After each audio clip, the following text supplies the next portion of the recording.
પાટણમાં ખેડૂતની થેલીમાંથી 1 લાખની ચીલ ઝડપ કરવામાં આવે છે તો સિદ્ધપુરની એસબીઆઈ બેંકમાં આ ચોંકાવનારી ઘટના બની છે। ખેડૂતની થેલીની ચેકો મારીને 1 લાખની ચીલ ઝડપ કરવામાં આવે છે। પાસબુકમાં એન્ટ્રી પડાવવા દરમિયાન આ સમગ્ર બનાવ બન્યો હતો। સિદ્ધપુર તાલુકાના ગણેશપુરા ગામનો ખેડૂત લૂંટાયો હતો। ખેડૂત હરગોવનભાઈ પટેલે બેંકમાંથી નાણાં ઉપાડ્યા હતા। ચોરી કરતી 2 મહિલાઓ સીસીટીવી કેમેરામાં કેદ થઈ છે।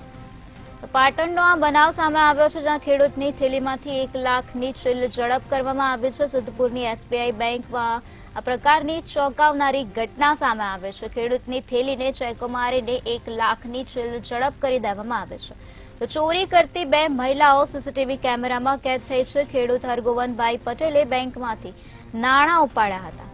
સિદ્ધપુર તાલુકાના ગણેશપુરા ગામનો ખેડૂત લૂંટાયો છે। પાસબુકમાં એન્ટ્રી પડાવવા ગયો હતો તે દરમિયાન આ સમગ્ર બનાવ બન્યો હતો।